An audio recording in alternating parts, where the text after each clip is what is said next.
Muy buenas noches, queridos jóvenes, hermanos, hermanas. Un gusto estar con ustedes nuevamente en esta hora para elevar nuestros corazones y nuestra meditación al trono de la gracia. Quiero presentarles los saludos de mi iglesia, la Iglesia Adventista de la ciudad de Crowley, en el estado de Texas, donde hay hermanos venezolanos y que quizás están siguiendo también este programa. Ellos son amigos que queremos mucho y que apoyan nuestro ministerio también. Hermanos, en esta noche lo que voy a hacer va a ser contar una parte de mi vida. Voy a contarles una experiencia misionera de una época de nuestra vida junto con mi esposo. Sin embargo, mi historia comienza cuando me bauticé. Tenía 15 años y en el certificado de bautismo que me entregaron estaba este texto, hermanos. Vamos a leer Salmos 37, versículos 4 y 5. Quizás para alguno de ustedes sea un salmo conocido. Dice así la palabra del Señor: confía en Jehová y haz el bien, y habitarás en la tierra y te apacentarás de la verdad. Perdón, ese es el versículo 3. Versículo 4 dice: deleítate a sí mismo en Jehová. ¿Y qué más? Y Él te concederá las peticiones de tu corazón. Encomienda a Jehová tu camino y confía en Él, y Él hará. Honestamente, cuando recibí en mi certificado de bautismo, escrito por mi instructora bíblica, ese texto, no me llamó mucho la atención. Más me gustaba el texto de mi hermana. Me bauticé junto con mi hermana menor. El de mi hermana menor decía que bienaventurados los de limpio corazón, porque ellos verán a Dios. Yo decía, ¿por qué no me pusieron ese texto a mí? Quizás tengo un corazón inmundo, me hubiera gustado ese texto. Hasta que un día tomé en serio el texto que mi consejera espiritual, una linda señora, la señora Hildegard Schittek, lo medité, hermanos, y oré, y ese ha sido el texto lema de mi vida: confiar mi vida al Señor y el deseo de servirlo, escuchar su llamada, ir a servirlo. Tuve la bendición de casarme con un pastor.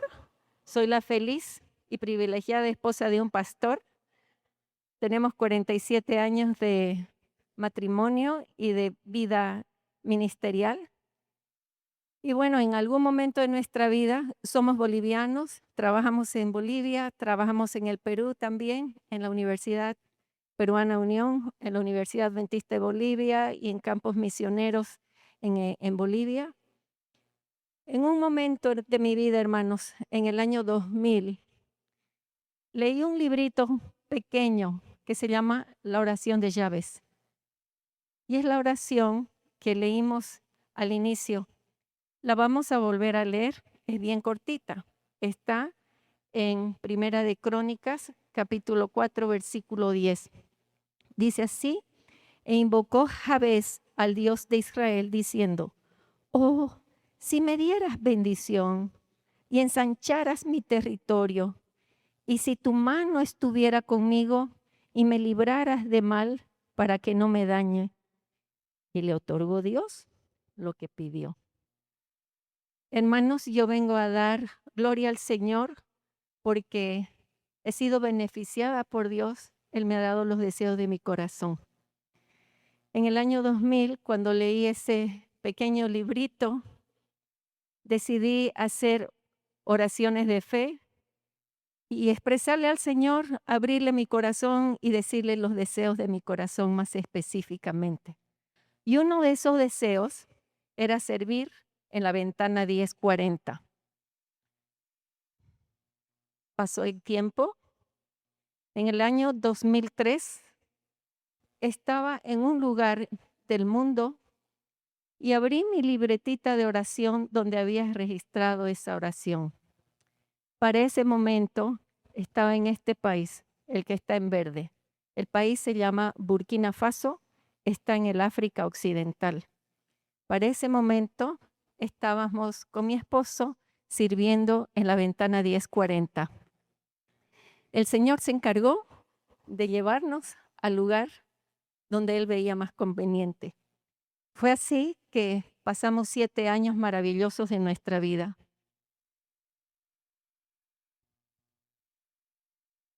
Burkina Faso, les voy a hablar un poquito de nuestra experiencia allá.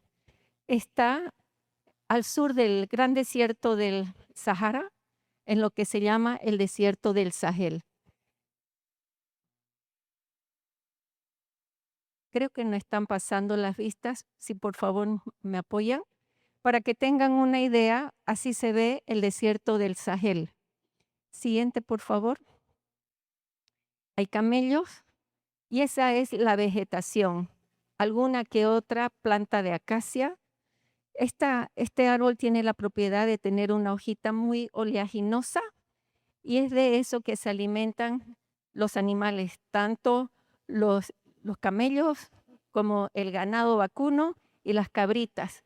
Y curiosamente, el ganado en esa zona tiene las patas más largas porque no crecen, no comen pasto, lo que comen son esas hojitas. Siguiente. Una de las características de este país es que la gente en las zonas rurales, lo cual es la mayoría del país, vive en una concesión. Una concesión es un espacio delimitado donde vive una familia. Cada chocita que ustedes ven están construidas una alrededor de la otra, alberga al papá y a las 2 o 3 mujeres que ese hombre como musulmán puede tener. Siguiente. Esto es dentro de una de las concesiones. Como pueden ver, son viviendas hechas de adobe con techo de paja. Es un país extremadamente árido. En épocas de sequía, eso es lo que se ve. Eso es un granero. Cuando cultivan y cosechan su maíz, esto es lo que pueden recolectar, ahí pueden acopiar. Otro granero. Entonces, cada día el papá saca la porción que se va a comer en ese día y se lo da a la esposa de turno que va a cocinar. Ese es un baobab, es un árbol característico de esa zona. Pareciera un árbol que está despeinado. Pocas veces tiene hojitas. Esa es una mezquita. Para entrar a las mezquitas uno se debe quitar los zapatos, no hay bancas, todo es arena. Si usted quiere, se lleva su esterita para arrodillarse para la oración. Generalmente las mujeres no participan de la oración, lo único que se hace es oraciones. Y antes de entrar a la mezquita, tiene que pasar por las abluciones, que son el lavado de los pies, de las manos, de la cara y de toda la cabeza. Esta es otra mezquita en otra parte del país. Cuando fuimos nosotros a trabajar a ese país, era el quinto país más pobre del mundo. Los habitantes que tenía, 17.730.000. Se hablan 72 lenguas. Cada etnia tiene su propia lengua, pero la lengua franca es el francés. 50% de esta población son musulmanes, 40% animistas, 10% cristianos y 1 de cada 5 personas sabe leer y escribir. Ahora comienzo un poquito nuestra historia más adentro. Ahí tengo en mis brazos a una niña totalmente emaciada. Esa bebé que tengo en mis brazos tenía 2 años. Solamente pesaba su ropita. Felizmente acababa de conocer un centro donde podían darle auxilio. Casos como este son frecuentes, hermanos. la desnutrición es extremadamente galopante en estos países. Esta es la oficina de la misión en la capital del país, que se llama Ouagadougou. Esta es una iglesita rural. Como se darán cuenta, la reunión se está realizando fuera del edificio porque es más fresco adentro que afuera. En ese momento, en ese lugar, hacía 40 grados. Es un país extremadamente caliente. La iglesia en Burkina Faso comenzó en el año 1972. Para el momento cuando estuvimos, tenían 3.374 miembros, había 11 iglesias, 65 grupos, 5 escuelas y solamente 4 pastores, de los cuales solamente uno era burkinabé. Ahí está mi esposo celebrando algunos bautismos. Tuvimos alegrías de bautizar en los pueblitos, pero también en lagunas y en algunas lagunas infectadas por caimanes. Ahí tenemos más fotos en algunas otras iglesias. Y esta es la labor que yo realicé.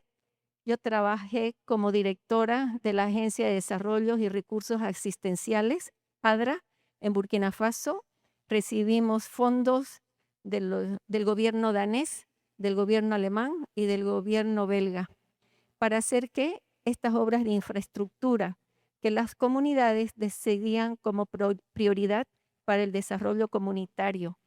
Podían ser escuelas, hemos construido escuelas, hemos construido bibliotecas donde no había ni un libro, hermanos. Centros para que las mujeres se pudiesen reunir. El edificio que ven abierto es un lugar para faenear animales, mercados públicos y lo que más pide la gente es agua. Esto es en la inauguración de uno de los proyectos. Entre las obras que más hemos construido son letrinas, porque la defecación abierta es rampante y entonces una de las medidas que enseñábamos para mantener la higiene. Hicimos también arborización porque la gente, como no tiene acceso ni a la electricidad ni al gas, a lo que accede es a cortar árboles y no reemplazarlos. Entonces tuvimos programas de reforestación. Pero lo que más hicimos es lo que ven aquí abajo, es la construcción de pozo. A eso se llama pozo. Es un pozo que quizás tiene 10, 15 metros de profundidad y su característica es que se saca con un balde el agua de ese lugar. Sin embargo, lo que más pedía la gente cuando los visitamos fue tener agua. Un país desértico, obviamente que lo que pedían era la AFI. La AFI quiere decir agua. En otras palabras, quiere decir vida. Entonces, nuestros proyectos principales durante el tiempo de mi servicio hicimos 180 pozos. Es triste, hermanos. Miren quién está llegando. Esta es una niña que está jalando un carrito con el burrito.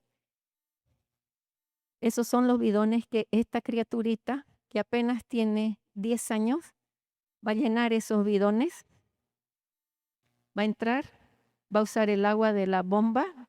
Esa es una de las bombas de los pozos artesianos con bomba que hicimos. Ahí está esa niña llenándolo. Esa es la manera. Si se fijan ustedes, para entrar a esa área se deben sacar los zapatos, porque los zapatos, bueno, nadie tiene zapatos, tendrán un par de chancletas si las tienen, para no contaminar la zona. Y la poca agua que se pierde, esa va a escurrir a un lugar para que sea bebedero para los animales. Observen esta niñita. Ella también llegó a sacar el agua para su casa. Sí, esa niña está cargando a su hermanito en la espalda. Y también tenía que cumplir con llevar el agua a su casa. Lo que quiere decir que esta niña está postergada. Ella no va a la escuela. Es por eso que la pobreza se hace eterna en estos países. Ahí está, bombeando el agua para luego llevarla y siempre con su carga en la espalda. Esto no está permitido hacer, tomar directamente agua de la bomba. Nos pareció interesante, en uno de los bautisterios, sábado en la mañana, llegó el aguaterito cargando agua, jalado por su burro para llenar el bautisterio. Éramos felices si el agua llegaba a las rodillas, hermanos. Era una gran cosa tener esa cantidad de agua para el bautismo. En la zona del Sahel vive el pueblo Peul y en esa época ellos sufrieron una crisis alimentaria muy grande. Una de las ayudas que hicimos fue llevar alimento a esa gente. Este es un grupo de jóvenes. La iglesia adventista se pudo desarrollar en ese país gracias a una sequía que hubo en el año 72. Pasaron tan grado de sequía que honestamente no sé de cómo se le ocurrió al gobierno pedirle a la iglesia adventista que les enseñase a cultivar verduras. Por tal motivo el gobierno le concedió a la iglesia y por consiguiente luego a ADRA un espacio de terreno donde se enseñó agricultura. Estos son los jóvenes que estuvimos formando. Ellos fueron la 20ª promoción que tuvimos y eso es lo que producíamos en Caforma. Cuando comenzamos a producir, hermanos, la gente no conocía las verduras, no sabían lo que era un repollo. A fin de sensibilizar y formar el gusto por el repollo, lo que hicimos fue repartir una hoja de repollo a cada familia para que le aumente su salsa hasta que desarrolle el gusto por el repollo y las verduras. Ahí tenemos otras fotos de los productos de Caforma, del Centro Adventista de Formación Maricher. Durante el tiempo que estuve sirviendo pudimos tener 4 graduaciones gracias a financiamiento del gobierno de Bélgica. Una de las cosas que me llamó mucho la atención, que nos llamó mucho la atención, fue ver tantos casos de poliomielitis, víctimas de la polio. Para ese momento en Burkina habían 140,000 casos de personas víctimas de la polio. Quizás no se puede observar muy bien el señor que está en la parte de arriba. Noemí, ¿puedes traer por favor lo que tengo adentro de mi mochila? Esta foto es afuera de la iglesia. Este señor no puede utilizar sus piernas, entonces él usa sus chancletas, pero no para sus pies, son las chancletas para sus manos. Es así como se va arrastrando por las calles.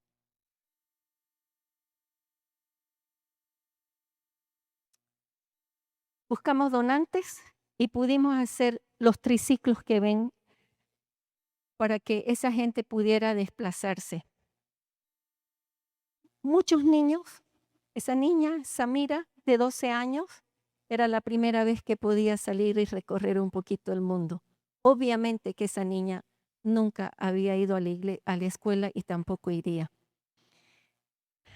Tuvimos amigos discapacitados, siempre llegaban a la oficina a buscar un amigo, solamente un amigo, y poder vender sus pequeñas artesanías, porque era todo lo que hacían. Quien me impactó y hizo una impresión muy fuerte en mi vida fue Safiatú. Esta dama llegó una mañana a mi oficina totalmente bañada en sudor, con una temperatura de 40 grados al sol y caminando en muletas por esas calles áridas. La mujer estaba totalmente bañada, pero siempre con una hermosa sonrisa. Vino a decirme, señora, necesito su ayuda. ¿Qué ayuda quieres? Quiero que me ayude con las mujeres como yo. ¿Cómo te puedo ayudar? Enséñanos a hacer jabón. Conseguimos fondos y las mujeres pudieron hacer jabón debajo de un árbol. era su lugar de reunión y de trabajo. Para muchas de esas mujeres pudimos conseguir más bicicletas. Y Safi, como era la líder del grupo, ella siempre se postergaba a sí misma y siempre daba la prioridad a las otras damas, muchas de las cuales tenían hijitos y eran los hijitos que empujaban sus bicicletas. Llegó el día cuando tuvimos una bicicleta para Safi también. Fue enorme la alegría de esa dama cuando por fin tuvo su bicicleta. Hermanos, me dolió el corazón cuando 2 años después que salí, me enteré que Safi había muerto porque le dio malaria y no tuvo $5 para tratarla. Esa es la realidad de mucha gente. Se muere por malaria. Es el asesino número 1 en ese país. En Burkina tuvimos en ese momento una clínica dental, la mejor clínica de la zona. Solamente iban los grandes personajes porque eran los que podían pagar un servicio. También dimos formación en automecánica y muchos jovencitos aprendieron ese oficio para ganarse la vida. El centro del Wende.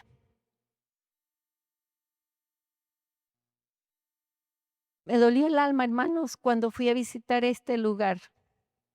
Es el centro de mujeres excluidas por hechicería. En esos países se cree de que es porque una persona lo miró feo a alguien y por eso se murió.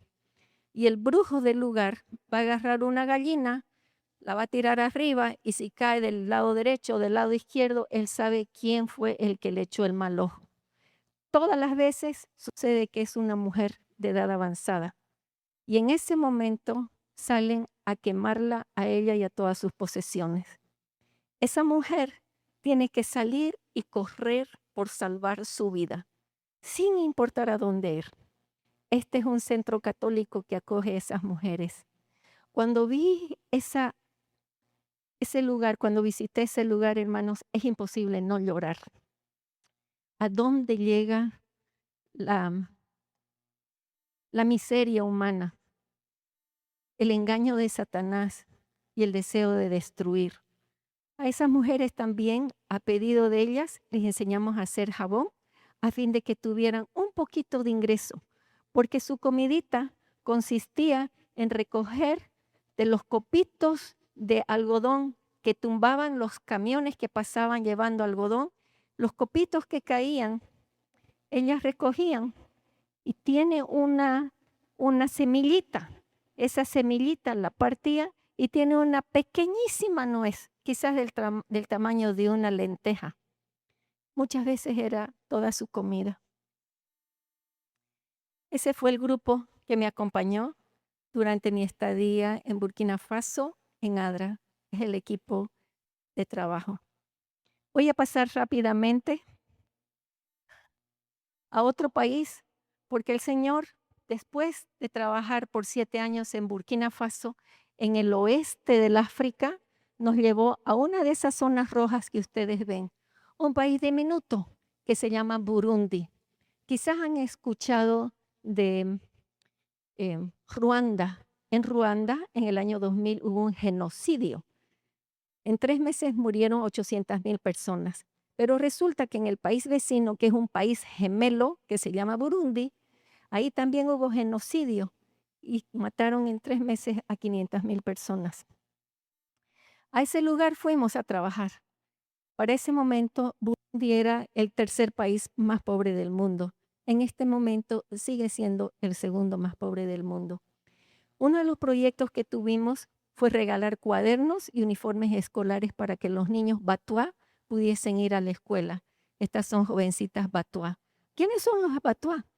En ese país hay 3 tribus, los Tutsis, los Hutus y los Batuá. Y los Batuá son los que nosotros conocemos como pigmeos. Son personas bien bajitas. Uno de los deseos de ellos fue tener un molino donde moler su grano o donde moler su yuca.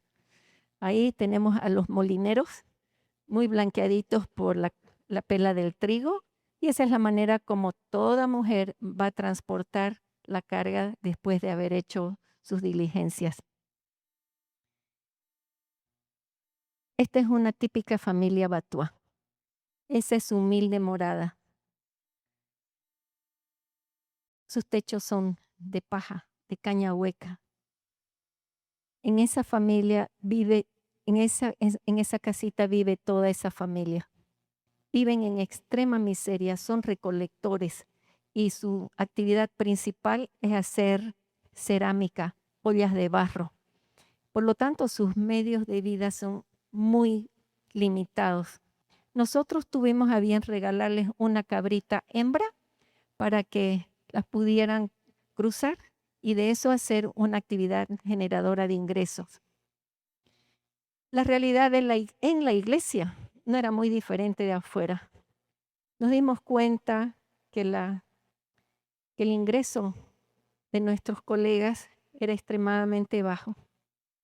Entonces hicimos como proyecto también para que toda esposa de pastor recibiese una cabrita como una actividad generadora de ingresos.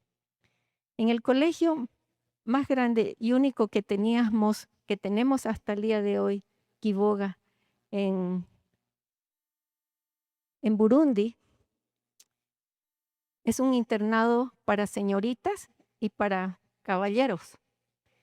Cuando fuimos a ver, las condiciones de hacinamiento eran extremas. No tenían colchones, dormían sobre cartones. Entonces, uno de nuestros proyectos fue conseguir colchones. Y esta es una de las salas, uno de los dormitorios. No pueden tener el lujo de tener una cama cada uno. Algunas veces son 3 los varones y las señoritas que duermen en una cama. En ese lugar tuvimos la dicha de construir 5 escuelas, preciosas escuelas con fondos del gobierno danés. Y esta es una escuela adventista también. Cuando se hace la inauguración, una de las maneras para festejar es con los tamborineros que tocan su tantam de una manera muy extraordinaria, muy divertida y muy llamativa. Me hubiera gustado ponerles un poquito para que escuchen el ritmo y el toque del tam-tam. Igual que en Burkina, en Burundi también había necesidad de agua. Entonces, en algunos casos, distribuimos esos tanques para copiar agua de lluvia. Repartimos comida y ropa para orfanatorios. Ese es un orfanatorio. Y este es el equipo que me acompañó en Burundi. Uno de los proyectos más impactantes, y quiero aclarar, ADRA tiene 2 grandes brazos. Uno de los brazos es el desarrollo comunitario, donde se hacen obras de infraestructura como las que vieron en las fotos anteriores. Pero otro brazo es la asistencial. Resulta que para todas las obras de desarrollo comunitario se invierten muchos millones, mucho dinero. Y para la obra asistencial generalmente es para casos de emergencia. Pero es interesante, hermanos. Nadie se acuerda de que nosotros construimos el tal mercado o que hicimos el tal pozo o que hicimos la tal escuela. De lo que sí se va a acordar es cuando me trajiste pan. Una de las cosas en este país, como les he dicho, hubo no se lo llamó genocidio por razones políticas, pero fue genocidio. La gente que se sentía amenazada tuvo que salir huyendo a los países vecinos. Para el momento cuando nosotros llegamos a ese país en el año 2010, la gente estaba regresando, solamente que habían perdido absolutamente todo, sus tierras y todo lo que tenían. Entonces el gobierno decidió darles tierras. Obviamente que no les iban a dar las mejores tierras. Sin embargo, les dieron tierras. Y nosotros pudimos con donaciones, construir 15,000 casitas como las que están viendo. Los beneficiados tenían que hacer los ladrillos de adobe y nosotros les dábamos el techo, 4 ventanas, 2 puertas y una bolsa con implementos para hacer su agricultura y algunas semillas. El caso que más me tocó fue Bernadette. Es la señora que ustedes ven sentadita allá con sus hijitos. Me llegó la información de uno de nuestros formadores de que habían encontrado a Bernadette. Bernadette era una ciega que vivía en condiciones paupérrimas. Tenía una niña de unos 12 años y tenía también 2 niñitos más pequeños. Muchas gracias, hermano. Entonces, cuando me contaron de la situación de ella, dijimos, tenemos que ayudarla. Para ese momento me tocó ir a visitar esa zona y tuve el privilegio de ir a donde vivía Bernadette. Cuando llegamos a su pueblo, a su aldea, pedí ver a Bernadette. Salieron a buscarla por entre los platanales y de allá trajeron a esta cieguita. Me tocó por todos lados y me miraba a los ojos como que me pudiera mirar. Se dirigía a mí como que me pudiera mirar. Yo la miraba, la observaba y le decía, Bernadette, ¿cómo estás? Haciéndole alguna seña para ver si verdaderamente era ciega. Yo iba a darle las buenas nuevas de que iba a tener su casita. Entonces le digo, Bernadette, te cuento una cosa. Para esto, hermano, pasaba por intérpretes, porque yo no hablo la lengua kirundi, que es el idioma que se habla ahí. Yo sí hablo francés y en esa lengua me comunicaba. Entonces le dije, Bernadette, vas a tener tu casita. A lo que ella me dice, no quiero casa. ¿Por qué no quieres casa? Donde están viendo, hermanos, esa pequeña choza eran donde guardaban a sus 5 cabritas. Era el pesebre. Resulta que el marido, cuando esta mujer quedó ciega, la abandonó, la destituyó, la tiró a vivir con los animales. Y él se agarró otra esposa. Sin embargo, en ausencia de la otra esposa, él abusaba de ella y en esa condición de ceguera y de extrema precariedad concibió al hijito que ven ahí. Entonces, pensando que la solución a su problema era la casita, le dije, ¿por qué no quieres una casita? Le pregunté, ella me dijo, porque mi marido me va a matar. Su marido no podría soportar que ella estuviera en una buena situación. Me dice, lo que yo quiero es ver. Hermanos, yo no sé si alguna vez alguien le hizo un pedido y usted se siente absolutamente impotente. ¿Cómo responder a esa necesidad? Bernadette, le dije, ¿cuánto quisiera ayudarte? Hermano, sabía mi imposibilidad, mi limitación. Era una ciega. ¿Cómo le iba a dar yo la vista? Me dice, yo lo que quiero es ver, llorando. Entonces le digo, Bernadette, te voy a llevar a la ciudad. Allá te vamos a hacer ver con un médico. Vamos a hacer todo lo posible. La trajimos a la ciudad y estuvo a cargo de Case Cefis, una dulce enfermera como Noemí y como Nancy y como Nailet. Esa enfermera la llevó a un hospedaje. Habló con el dueño del hospedaje para pedirle que tuviera paciencia. Le enseñó cómo usar el inodoro. Fue a comprarle ropa, fue a comprarle jabón, fue a llevar a sus hijitos para que los vieran los médicos, porque esos niños estaban con enfermedades en los ojitos, con moquitos. Y bueno, ella era ciega.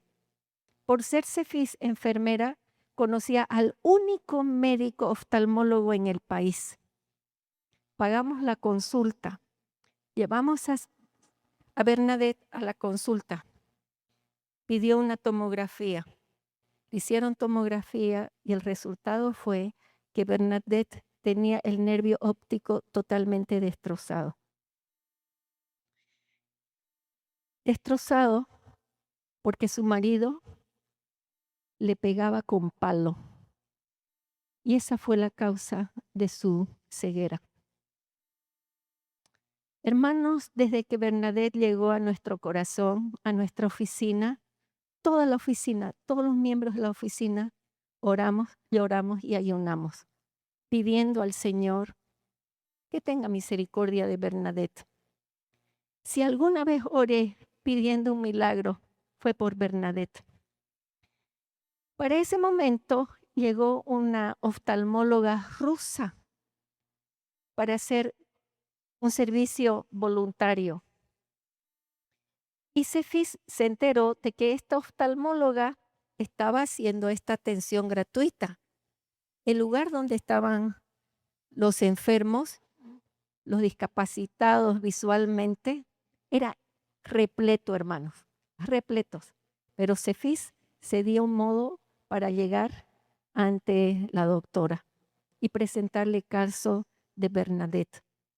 Esta mujer le limpió sus ojos, miró la radiografía y solamente movía la cabeza, porque sabía que era imposible. Seguíamos orando. Todos los días, a pedido de la doctora, tenía que ir Cefís a buscarla del hospedaje al centro médico. Ese médico le limpiaba sus ojitos, que los tenía tan sucios, con tantas secreciones, y era ciega. Sin embargo, Cefís tenía un espíritu muy positivo y siempre estaba alabando a Dios. Mientras le limpiaba los ojos, más que limpiarle los ojos, esa doctora le limpiaba el alma. Y fue así como conocimos la historia de Bernadette, de todo el maltrato, de todo el abuso, de toda la violencia que había sufrido. Y las 3 mujeres lloraban por todo eso. Día tras día, Cefís hacía el trabajo de llevar y traer a Bernadette.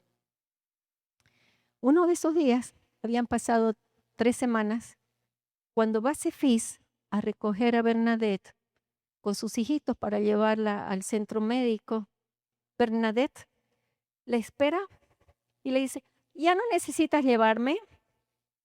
¿Qué? Le dice, ¿ya no necesitas llevarme? ¿Qué dices? Ya no necesitas llevarme. ¿Y por qué dices eso? Porque veo. ¿Qué? Porque te veo. ¿Qué estás diciendo? Yo te veo. Cefís no podía creer. Le pregunta, ¿de qué color es mi blusa? Le dijo el color de su blusa. Ah, ¿será posible? Agarró y sacó algo y le dice, ¿qué es lo que tengo en la mano? Amafaranga. Eso es dinero en su idioma. Wow. ¿Y sabes tú qué es esto? Sí, es un billete. Y le dijo el valor del billete. ¿Y sabes lo que es esto? Sí, es la tal cosa. Hermanos, Dios hizo el milagro. Jesús hizo el milagro. Jesús se apiadó de Bernadette. Gran gozo hubo en el cielo, hermanos. Y gran gozo hubo en nuestros corazones. Hicimos la casa para Bernadette. Y todos hicimos vaquita.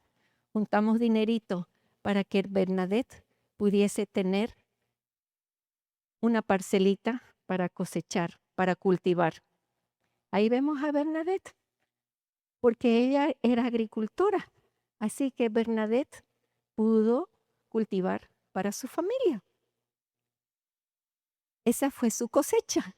Y ahí la ven, hermanos, con una amplia sonrisa. Cosechó su maíz y tuvo alimento asegurado para su familia. Esa es su camita, donde ella y sus hijitos duermen en su casita. La comunidad le ayudó a hacer sus ladrillos y armar su casita. Resulta que esa casita fue donada por una anciana danesa que tenía la costumbre de donar una casita para una persona vulnerable en Burundi. Ese año, esa señora cuya foto ven en la pared de la casa de Bernadette estaba cumpliendo 100 años y estaba cumpliendo 20 años de ser una donante fiel. Una vida transformada. Yo le pedí a Bernadette, ¿será que puedes venir conmigo? Esa es Cefis, esa es su ángel. Esa fue la señora, la enfermera, que la llevó a sus tratamientos. Ahí la vemos con sus hijitos. Y esto, hermanos, fue el sábado en la iglesia. En la iglesia de Kirirí, Cefis no era adventista y no sé si es adventista, pero yo sí sé que conoce y que ama a Cristo. Tiene la costumbre, entre escuela sabática y el culto divino, abrir un espacio de tiempo para dar testimonios. Y la gente hace fila para pasar y dar su testimonio. Allá, usted va a la iglesia, desde las 8 de la mañana hasta las 2 de la tarde, nadie se mueve, porque la gente va a adorar, va a cantar y nadie tiene premura. Todo el mundo va a adorar al Señor y todo el que quiere va y expresa su gratitud al Señor. Cuando le pedí a Bernadette que por favor pasara desde la parte de atrás del mezanine, bajó la señora con su bebé en la espalda, corriendo por toda la iglesia hasta venir adelante a dar su testimonio de lo que Dios había hecho por ella. Hermanos, es la experiencia cumbre de mi vida. Doy gloria al Señor porque Él escucha los deseos de nuestro corazón. Él escucha el clamor de su pueblo y el Señor Jesús sigue haciendo milagros hoy. Yo los invito a los jóvenes, pónganse planes, pídanle al Señor, pero sean serios con su palabra, porque el Señor va a cumplir. ¿Estás tú listo para escuchar la voz del Señor? Pudiera pasarme la noche, hermanos, contándoles, pero creo que para muestra basta un botón. El Señor me dio los deseos de mi corazón. El Señor ensanchó mis tiendas y tengo y sigo sintiendo el gozo del servicio. Que Dios los bendiga, hermanos.